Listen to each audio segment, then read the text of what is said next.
தப்பு பண்ணிட்டு அத பத்தி கொஞ்சம் கூட கவலைப்படாம இருக்க. அம்மா, இப்ப எதுக்கு என்ன அடிச்சீங்க?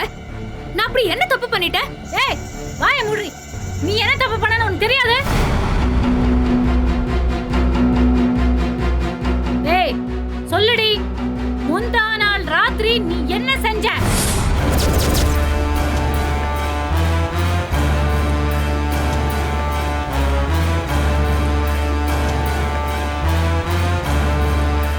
முந்தா நாள் ராத்திரி நீ என்ன செஞ்ச நான் சொல்லட்டுமா?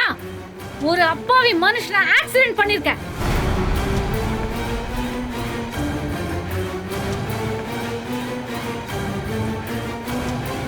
நான் சொல்றது உண்மைதானே? அம்மா, அது வந்து ஏய், சமாளிக்க ட்ரை பண்ணாத. நான் சொல்றது உண்மையா இல்லையா?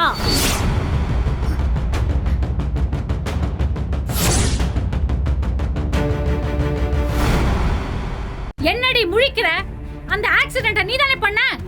அம்மா, அது என்ன மீறி அன்எக்ஸ்பெக்டடா நடந்த. அன்எக்ஸ்பெக்டடா நீ ஆக்சிடென்ட் பண்ணுவியா?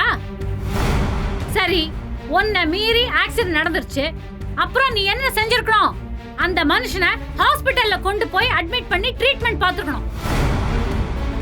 இல்ல போலீஸ்காவது இன்ஃபார்ம் பண்ணிருக்கணும். சொல்லு, ஏன் செய்யல? ஏதோ திருட மாதிரி நீ வீட்டுக்கு ஓடி வந்து ஒளிஞ்சுக்கிட்ட. இப்படி ஒரு மோசமான காரியத்தை செஞ்சுட்டு அத பத்தி துளி கூட உறுத்தல் இல்லாம இப்படி ஊரை சுத்தி திரிஞ்சிட்டு இருக்கியே, நீ எல்லாம் எப்படிப்பட்ட பொண்ணா இருப்ப? எல்லாம் பண திமிரு. நீ அந்த ஆக்சிடென்ட் பண்ணியே அந்த மனுஷன் யார் தெரியுமா? என்னோட ரொம்ப நாள் கிளையண்ட். அவர் பேரு ராமசாமி.